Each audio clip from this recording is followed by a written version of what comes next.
Hello everyone, so today we will be looking at two gadgets at the same time today because they both require one another to work, and that will be the wireless transmitter, which is this like signal tower, and the wireless receiver, which is like an internet icon. So as you can see, they both have an input and an output which look exactly the same. So let's put these side by side. We're not going to open the tweak menus yet, but both of them have a signal to port and a signal from port. So basically, the left is I want to send a message to the other one, and then the right side is I have received a message. So for now, we're not going to look at the tweaks just yet because that gets a little bit more complicated. But what we will do is this. So,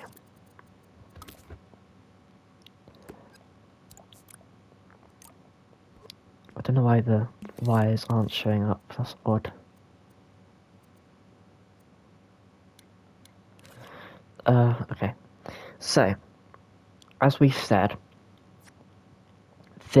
when we send something into the left, that is sending a message to the other one. So if you're sending a message from the transmitter, it will go to the receiver. So, as you can see, we are sending a signal to this receiver. And then this receiver will tell that signal through to whatever. As you can see, it's as though we plugged it in like that. And that is the main point of the wireless transmitter. It sends data through your level, or scene rather, and it removes the need for having really excessively long wires, which could make things messy. So, let's take a look inside the tweak menus of both. So let's look at the transmitter, and as you can see, the input and output are here, the signal to and the signal from, and these appear in the tweak menus of both, as you can see right here, exactly the same. So on the wireless transmitter, we have scope options. So essentially the scope is like, if I do this, make a little group, when I go in like this is a scope. Everywhere does not care what the scope of the transmitter is, it will still detect. Here will only detect things in this scope, and not here will detect everything that's outside of this scope. So if it's something in this scope, it won't be detected. Now, the wireless receiver is very similar, but you'll see that it has no scopes, and you'll also see it has a zone. Very similar to the trigger zone, which I've already done a video on.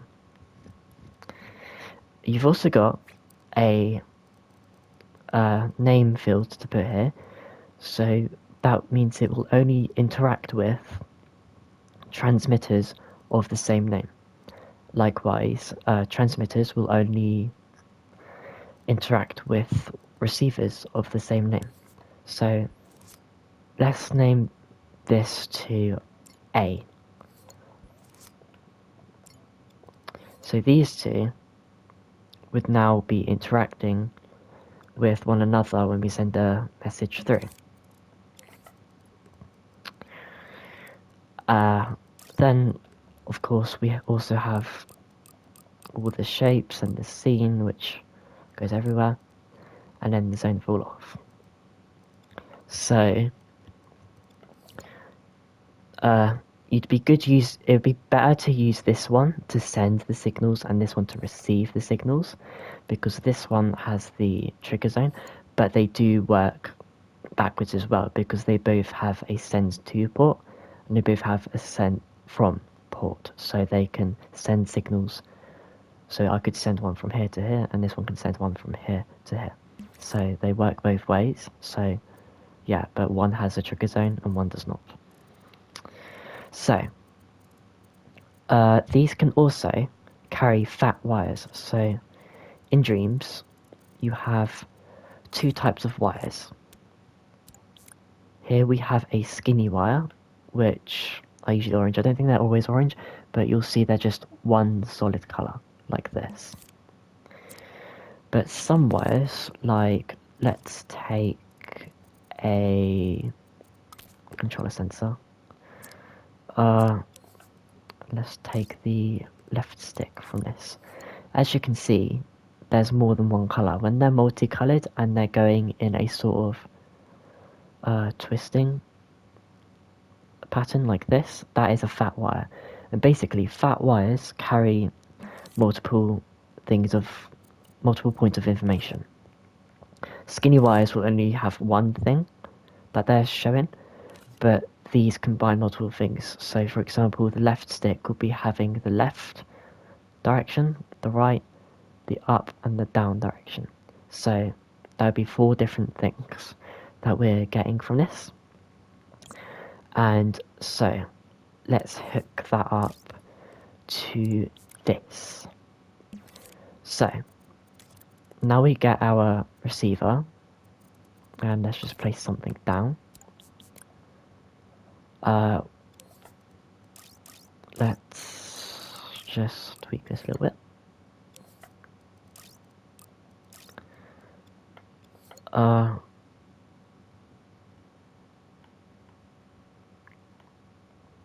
Okay, I've done something a bit wrong.